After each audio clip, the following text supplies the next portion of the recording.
नमस्कार साथियों, जय हिंद जय भारत। मैं गोपाल प्रजापति आप सभी का बहुत बहुत स्वागत करता हूं हमारे ऑनलाइन प्लेटफॉर्म न्यू अतुल्य एकेडमी पर।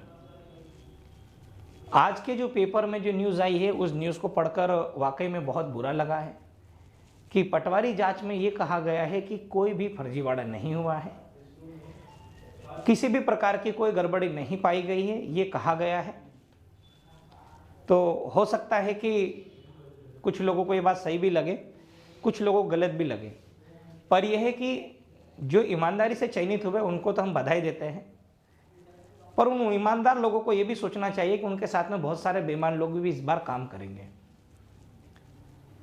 और इस वीडियो को लेकर जो चयनित विद्यार्थी है वो थोड़ा विरोध भी करेंगे और उनका विरोध करना जायज़ भी है, पर विरोध वो लोग करेंगे जो मेहनत से पढ़े हैं, पास हुए हैं वो। और मुझे लगता है कि जो मेहनत से पढ़ा वो विरोध नहीं करेगा, क्योंकि वो खुद के दम पर 150-155 नंबर के आसपास लाया होगा, ये 160 या 151, 52, 53, 54 नंबर तक लाया होगा। इसके ऊपर नंबर लाना मेरे हिसाब से अपने आप में एक कल्पनीय है, जिसकी कल्पना करना भी मेरे हिसाब से काफ़ी दूर होती है। पटवारी जैसे पेपरों में जहाँ पर 10-10, 12-12 प्रश्नों के गलत उत्तर दिए गए हैं, वहाँ पर पटवारी टॉपर 180, 185, 187 नंबर लाकर उस परीक्षा के टॉपर बन जाते हैं। और वो टॉपर होते हैं जिनके ग्रेजुएशन में केवल बीए रहा, जिनका मैथ से शुरू से कोई नाता नहीं रहा हो, चाहे 10वीं रहा हो, 10वीं में सप्लीमेंट्री से पास हुए हो मैथ्स में, या फिर 8वीं जैसे एग्जाम में रुक जाना नहीं योजना के माध्यम से भी धक्का प्लेट के माध्यम से अगर वो 8वीं में पास हुए हों। और ऐसे विद्यार्थी अगर मैथ्स में आकर कोई चमत्कार कर देते हैं तो ये वाकई में हमें चमत्कार ही लगेगा।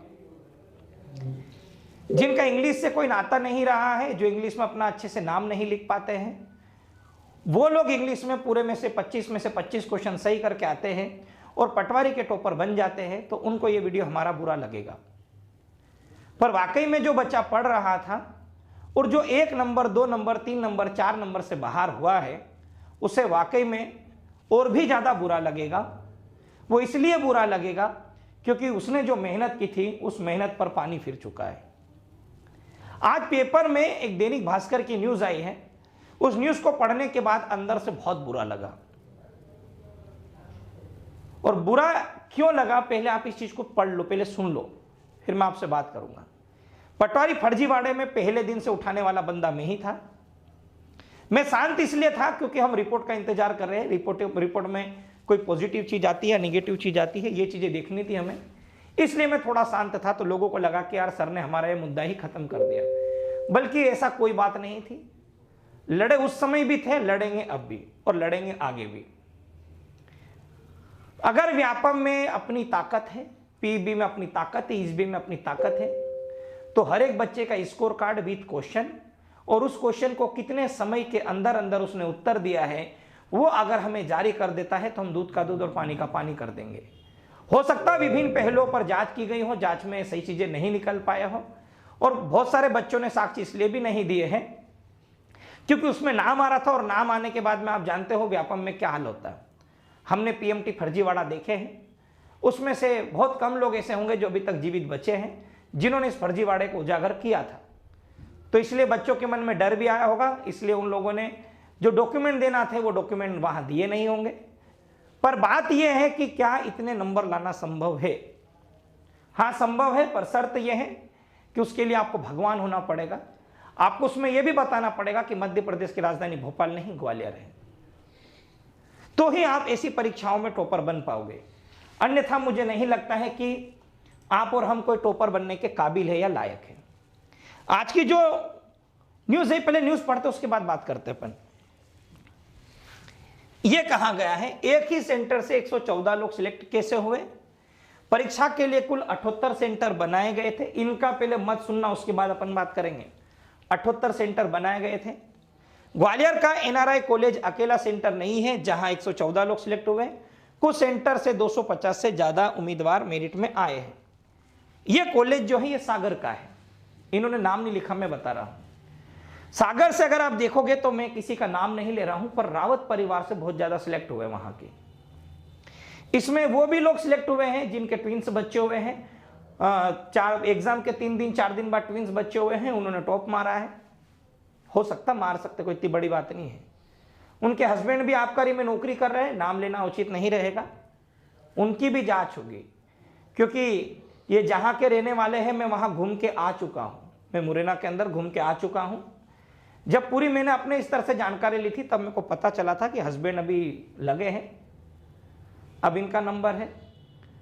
कीमत थी 20 लाख के आसपास, हमको 15 लाख बताई गई थी, 20 लाख के आसपास थी कीमत। पर देखो क्या होता क्या नहीं, सब बात करेंगे यार बाद में, पहले तो अपन पढ़ लेते इस चीज को। दूसरा ये कहा मेरिट वाले उम्मीदवारों के दस्तखत हिंदी में क्यों? 10 में से 6 के दस्तखत हिंदी में थे, बाकी ने अंग्रेजी में किए हैं। हिंदी में दस्तखत करने वाले उम्मीदवारों के अंग्रेजी में 13 से 23 तक नंबर है, यानी किसी को भी पूरे 25 में से 25 नंबर नहीं है। इनमें से सभी टॉपर एक ही शिफ्ट में परीक्षा देने नहीं पहुंचे, सभी अलग अलग शिफ्टों में परीक्षा में शामिल हुए, अलग अलग तारीखों पर ही परीक्षा के लिए ये लोग भेजे गए थे, इन्होंने आवेदन किया था। ठीक है, और आगे पढ़ो। जो दिव्यांग नहीं है वे भी दिव्यांग कोटे से चयनित कैसे हो गए? इसमें प्रक्रिया साफ है कि आवेदन करने के दौरान कोई दस्तावेज नहीं मांगे जाते। परीक्षा में पास होने पर नियुक्ति से पहले दस्तावेज वेरिफिकेशन में ही इसकी जांच होती है, इसमें कोई दिक्कत नहीं है। हमारा यह कहना कि दिक्कत नहीं है, तो वो लोग जो जोरा से इतने जो स्टूडेंट सिलेक्ट हुए थे, क्या केवल त्यागी परिवारों ने ही गलती की थी वहां पर? प्रश्न है ना, की थी? अगर चलो मान लो नहीं की थी तो उनके पास वो सर्टिफिकेट कैसे आया? सर्टिफिकेट तो था ना उनके पास, वो सर्टिफिकेट कैसे आया? अगर हम आंदोलन नहीं करते या हम लोग प्रोटेस्ट नहीं करते तो क्या उनके फर्जी प्रमाण पत्रों को लेकर उनको नियुक्ति दे दी जाती? यह भी प्रश्न है। अगली बात देखते हैं और क्या चीजें लिखी है इसमें। यह लिखा 8 महीने की जांच में क्या हुआ? भोपाल, इंदौर, जबलपुर, रीवा सहित अन्य संभागों के छात्रों ने वाल्मी में बने जांच आयोग के दफ्तर में आकर अपने बयान दर्ज कराए। छात्रों ने परीक्षा में धांधली की आशंका होने वाले कई तथ्य पेश किए, लेकिन पक्ष में कोई सबूत पेश नहीं कर पाए। जस्टिस वर्मा खुद अलग अलग परीक्षा सेंटर पर गए थे। अब आप मेरे को एक बात ये बताओ, मैं चीटिंग करके आया, इसका आपके पास सबूत क्या है? परीक्षा मैंने दी, मेरे को पता, मैं टिप के पास हुआ, सबूत आप दे रहे हो, आप क्या दोगे सबूत? आप ये बोलोगे कि उसने 15 लाख रुपए दिया, हमने सुना है, हमने कहा है। अब कोई आपके सामने पैसे देने तो जाएगा नहीं। फिर भी ऐसे लोग बन गए हैं भाई टॉपर, फिर भी ऐसे लोग बन गए हैं टॉपर। नहीं चल रही स्ट्रीमिंग,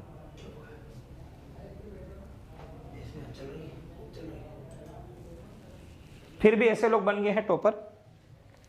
जस्टिस वर्मा जी ने ग्वालियर के एनआरआई कॉलेज सहित कुछ दूसरे परीक्षा सेंटर की भी जांच की। इसमें व्यापम से मांगी गई जानकारी से यहां की पूरी प्रक्रिया वेरीफाई किया गया। इसमें बताया गया है कि किसी खास सॉफ्टवेयर की मदद से यदि कोई सिस्टम को रिमोट कर ले, बस यही धांधली की आशंका है। तो हम भी तो यही कह रहे थे कि इसी के माध्यम से तो पूरा फर्जीवाड़ा हुआ है।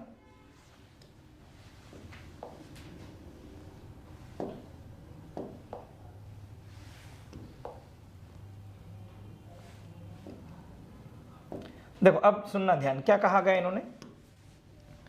ये कहा रिमोट पर ले, बस यही धांधली की आशंका है। तो भाई हमने तो यही बोला ना, हमने कहा बोला कि वो घर से लेके गया था, उसको सोल्वर गया था।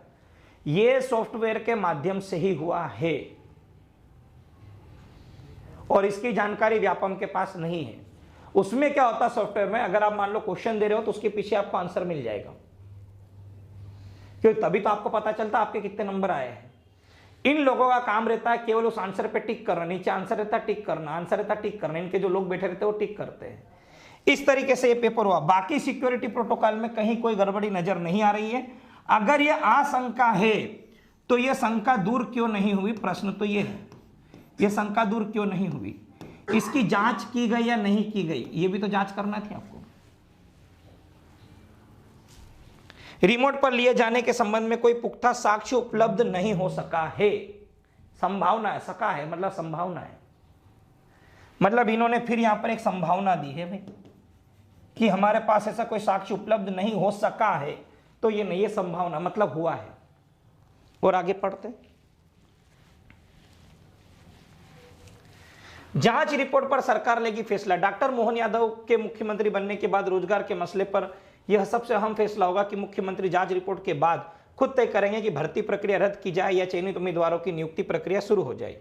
सरकार से जुड़े सूत्रों का कहना है कि मुख्यमंत्री की 26 जनवरी को 28,000 नियुक्तियों की बात कह चुके हैं। ऐसे में लोकसभा चुनाव से पहले ये नियुक्तियों को हरी झंडी दे सकते हैं। यदि वे जांच रिपोर्ट को बिंदुओं के आधार पर भर्ती प्रक्रिया को रद्द करने का निर्णय लेंगे तो इससे ये मैसेज भी दे सकते हैं कि ये पूर्व मुख्यमंत्री शिवराज सिंह चौहान के कार्यकाल की गड़बड़ियां है। आगे देखते हैं।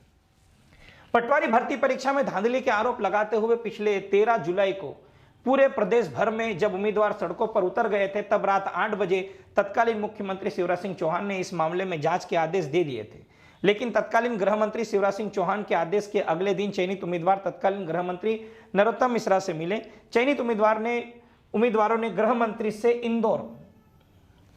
इंदौर की कोचिंग संस्थाओं ने इस पूरे विरोध प्रदर्शन को अंजाम दिया है, क्योंकि इंदौर की कोचिंग वाले थोड़े स्मार्ट है, और भी है, ऐसा नहीं कह रहा हूं मैं, सभी है, सभी जगह वाले। विरोध की आग इनको यहां से दिखी कि यार ये तो बड़ा विरोध हो रहे हैं, तो इन लोगों ने इसको होल्ड पे रखा था। और इंदौर में करने वाले हम लोग थे, हम सभी लोग थे, सभी टीचर थे उसमें। गलत था तो सब लोग साथ में आए, गलत नहीं होता तो कोई भी हमारे साथ नहीं आता। और एक में तो मेरा नाम भी लिया था, गोपाल सर ये कर रहे हैं। गोपाल सर सही कर रहे थे, गोपाल सर सही कर रहे थे, गलत नहीं कर रहे थे। इसमें उन विद्यार्थियों के साथ छल हुआ है जो 1 number, 2 number, 3 number, 4 number, 5 number से रहा है। मैं कभी अपनी जीवन में स्वीकार नहीं कर सकता हूं कि पटवारी के पेपर में 187 नंबर भी लाए जा सकते हैं। कभी, मैं कभी यह स्वीकार नहीं कर सकता। फर्जीवाड़ा हुआ है, यह बात सत्य है। और जो चयनित बच्चे जो ईमानदारी से मेहनत करके 130, 35, 40, 50 नंबर लाए, वो भी समझ रहे हैं, क्योंकि वो भी 18 घंटे लाइब्रेरी में बैठ के पढ़े। 18 नहीं रहे, चलो 12 घंटे ही मान लो। और एग्जाम से 1.5 महीने पहले फॉर्म भराए थे।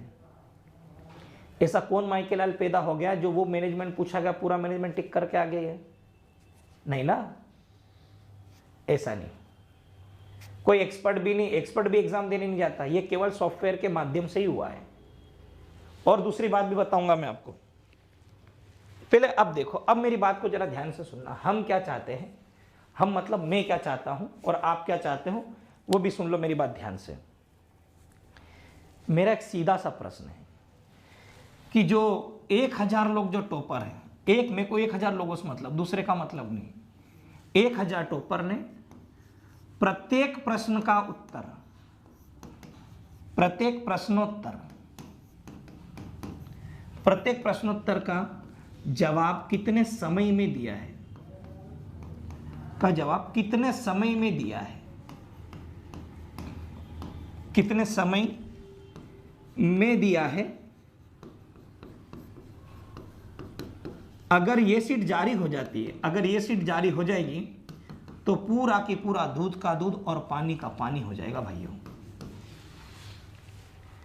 ये न्यूज़ पेपर में इसलिए आई है कि इस न्यूज़ के माध्यम से युवाओं के बिहेवियर को चेक किया जा रहा है, क्या युवा विरोध तो नहीं कर रहा है।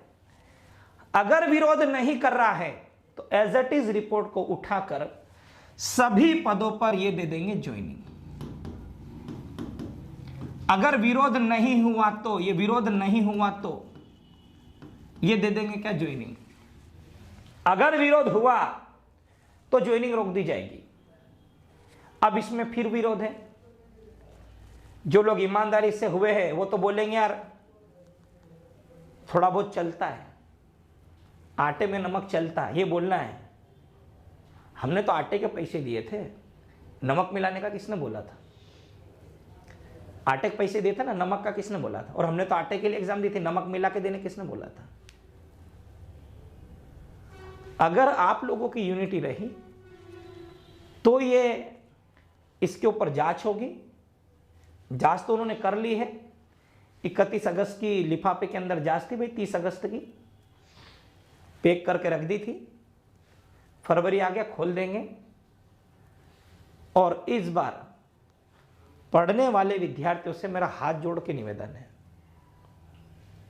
पढ़ाई छोड़ दो,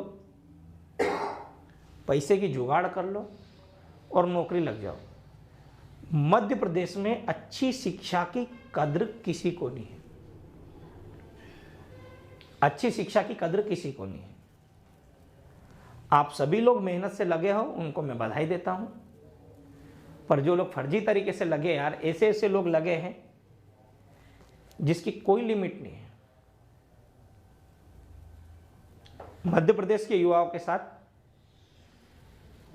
सबसे बड़ा धोखा हुआ है। उस परीक्षा में बैठने वाले लगभग 8 से 10 लाख या 12 लाख युवा जो भी बैठे थे, उनके साथ सबसे बड़ा अन्याय हुआ है। अकेला बंदा लड़ नहीं सकता बेटा, लड़ सकता, जीत नहीं सकता। मैं कल भी आप लोगों के साथ था, मैं आज भी आप लोगों के साथ हूं, पर ये न्यूज़ पढ़ने के बाद मेरे को बहुत बुरा लगा। गलत तो हुआ है यार, सब जानते हैं, पता, पर कोई बोलता नहीं है। गलत तो हुआ है। उन बच्चों के साथ वाकई में बहुत बुरा हुआ है जो अपनी मेहनत करता था, 8-8, 10-10, 12-12 घंटे पढ़ता था, कहीं थोड़ा बहुत काम कर लेता, मजदूरी कर लेता था, कुछ पैसा इकट्ठा करता था, और वो पैसा इकट्ठा करके जब वो पढ़ाई करता था, अच्छे नंबर भी लाया वो, और जब 1 नंबर 2 नंबर से वो बाहर हो गया, तो क्या उसने मेहनत नहीं की थी? उसकी जगह पर फर्जी लोग लग गए हैं। उस बच्चे की क्या गलती थी? उस बच्चे कोई गलती थी? कोई गलती नहीं थी। जिसके नाम का फर्जी वीडियो बना, उसने एफआईआर लिखी। जब वो आवेदन करने गई, आवेदन में आवेदन पत्र जब उसने लिखा है, तो यार आवेदन पत्र में वो थाना प्रभारी नहीं लिख पा रही है। उसके आवेदन पत्र में 7 से 8 गलती केवल हिंदी में है। जिसमें उसने 40 शब्द लिखे, उसमें 7 से 8 वो हिंदी के शब्दों में गलती कर गई। इंग्लिश आती इंग्लिश में लिख देना था, इंग्लिश आती इंग्लिश में लिख देना था।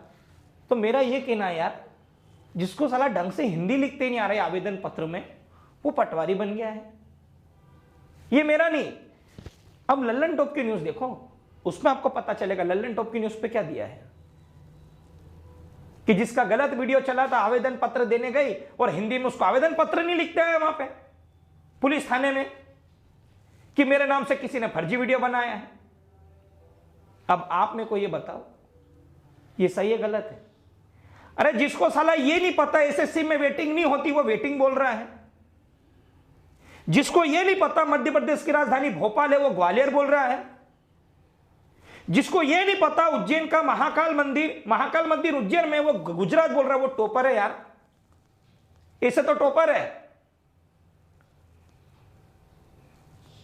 ऐसे टॉपर है। कल्पना की जा सकती है क्या इसकी? नहीं की जा सकती ना, नहीं की जा सकती कल्पना। कुछ लोग बोल रहे कि मेरा बाप मजदूरी करता था यार। अरे उनकी जमीन जायदाद तो देखो पहले। कुछ भी, कोई तो फर्जी बाप को लेके आ गया वहां पे। गांव में सरपंच है वो बात अलग है, अपने बाप को लेके पहुंच गए, बोले हमारा बाप मजदूरी करता। अरे देखो सही, गांव में जाके सरपंच है। आप गांव की संपत्ति देख लो उनकी, और बोल रहे हम कहां से देंगे, हमारे पास खाने का पैसा नहीं है, हम भरेंगे कहां से?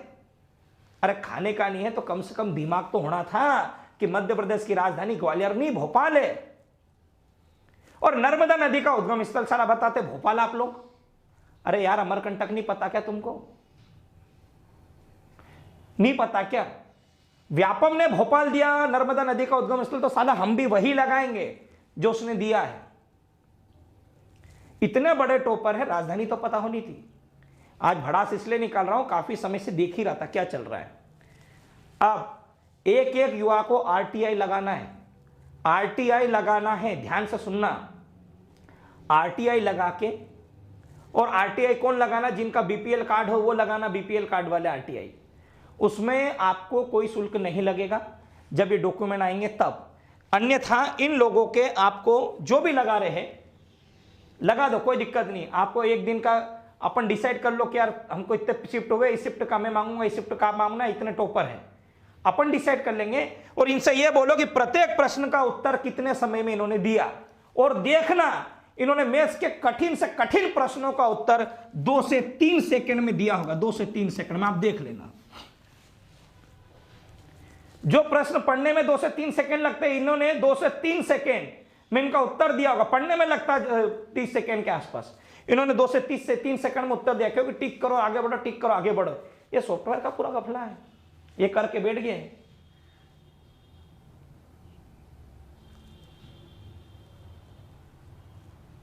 इसको बोलते CLR, इसको बोलते CLR। CLR निकलवाओ सब पता चलेगा, CLR निकलवाओ सब पता चलेगा। इसलिए देखो अभी मैं कुछ बातें लेकर आया हूं, फिर बोल रहा हूं, ये इसलिए चल रहा है, विरोध अगर करा तो ज्वाइनिंग में थोड़ा फर्क आ सकता है, पर उनके लिए जो टॉपर है उनके लिए ठीक है। पर हम तो पूरी CLR के माध्यम से जांच मांग रहे हैं, और जांच होना चाहिए भाई। अपन जांच के पक्ष में पहले भी थे, अभी भी हैं। एक सही डिसीजन में पहुंचना चाहिए। अगर हम कुछ नहीं कर सकते, आप कुछ नहीं कर सकते, तो आप भी चुप बैठना, मैं भी चुप बैठूंगा। हो रही ज्वाइनिंग होने देना, और अगली तैयारी पढ़ना मत, जुगाड़ करना। किसने क्या करा सब पता हमको, बस ये है कि सबूत मांगते, तो मौखिक का कोई सबूत थोड़ी होता। आप मेरे से मिले, मैंने आपसे बात की है, प्रूफ केवल तथ्यों के आधार पर होता, लिखित में कि हाँ ये बताओ, प्रूफ दो। कैसे दोगे आप प्रूफ? तो इन प्रूफों का बहुत बड़ा घपला हुआ है, और ये मध्य प्रदेश के युवाओं के साथ सबसे बड़ा छल कपट हुआ है, पटवारी फर्जीवाड़ा। ये जीवन भर मध्य प्रदेश के युवाओं के ऊपर दाग रहेगा कि हम जीते जी कुछ नहीं कर पाए। अब यार दोस्तों देखो, मैं तो कुछ ज्यादा बोलना चाहूंगा नहीं, ये न्यूज आज आई थी तो मैं इस दिन के लिए शांत बैठा था, मैंने किया है। पर मैं इस लड़ाई को आखिरी दम तक लड़ूंगा। अगर आपने साथ नहीं दिया तो भी मैं अपने स्तर से प्रयास करूंगा, पर अगर आप मौन तो समझना सारा खेल खत्म। आप सभी को मेरी ओर से धन्यवाद, आपने मेरे इस वीडियो को देखा। उम्मीद करता हूं कि थोड़ा बहुत जागृति आपके अंदर आई होगी। हर उस विद्यार्थी के पास पहुंचना चाहिए जो मेहनत करता है। बाकी आप सब समझदार हो, ऑनलाइन प्लेटफॉर्म पर ज़्यादा बोलना सही नहीं होता है। अब सारी दुनिया मुझे बोलेगी ये गलत था, पटवारी रिजल्ट सही था। मुझे वो दाग पसंद है, पर मैं हमेशा अपने आप को शुक्रगुजार मानूंगा। कम से कम गलत के खिलाफ बोला तो था, चूड़ी पहन के बैठा तो नहीं था, बोला तो था। बस यही बात रहेगी मेरी। विदा लेता हूं आपसे, धन्यवाद। जय हिंद, जय भारत। क्या करना है बाद में बताऊंगा। जब मुझे दिखेगा कि संगठन के अंदर हमारी शक्ति है तो ही कुछ करेंगे बेटा, नहीं तो आप अपने घर, हम हमारे घर बैठेंगे, देखेंगे और मजे लेंगे। धन्यवाद। जय हिंद, जय भारत।